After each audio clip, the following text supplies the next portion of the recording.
देखिए, देश की सुरक्षा एजेंसियां इन दिनों फरीदाबाद आतंकी मॉड्यूल को लेकर के तफ्तीश कर रही है और उससे जुड़े हुए लगातार सनसनीखेज खुलासे हो रहे हैं। साथ ही आतंकवाद से ताबड़तोड़ गिरफ्तारियां हो रही हैं। लाल किले के पास हुए विस्फोट के बाद जिस तरीके से एक के बाद एक गिरफ्तारियां हो रही हैं, जिनमें डॉक्टर्स का नाम सामने आ रहा है, उसने आतंकवाद के पारंपरिक चेहरे को पूरी तरीके से बदल दिया। इस गंभीर स्थिति पर संघ के नेता राम माधव ने कहा है कि आतंक को लेकर के बहुत सारे मिथक टूट गए हैं। There are so many myths and illusions about terrorism.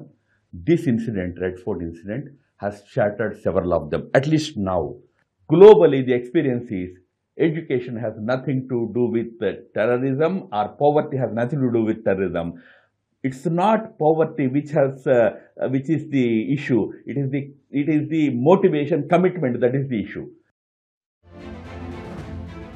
तो राम माधव ने कहा कि किसी एक धर्म को पूरी तरीके से आतंकवाद से जोड़ा नहीं जा सकता, लेकिन हमें यह भी याद रखना चाहिए कि आतंकवादी का धर्म होता है।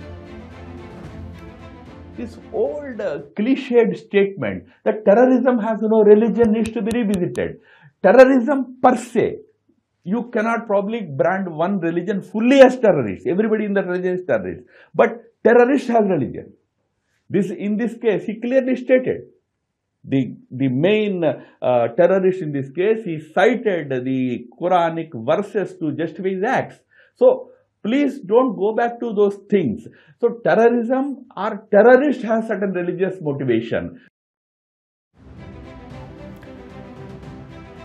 देखिए, फरीदाबाद मॉड्यूल की परतें जितनी ज्यादा खुल रही हैं, उतनी ही गहरी चिंता भी बढ़ रही है। रोज सामने आ रहे नाम, गिरफ्तारियां और जो कड़ियां हैं, वो साफ करती है कि कोई मामूली नेटवर्क नहीं है, बल्कि एक खतरनाक और संगठित एक साया है, जो कि समाज की सतह के ठीक नीचे पनप रहा है। राम माधव का ये स्टेटमेंट कि पढ़े लिखे लोग भी आतंकी हो सकते हैं, इस पूरे मामले को एक और सख्त आईना दिखाता है।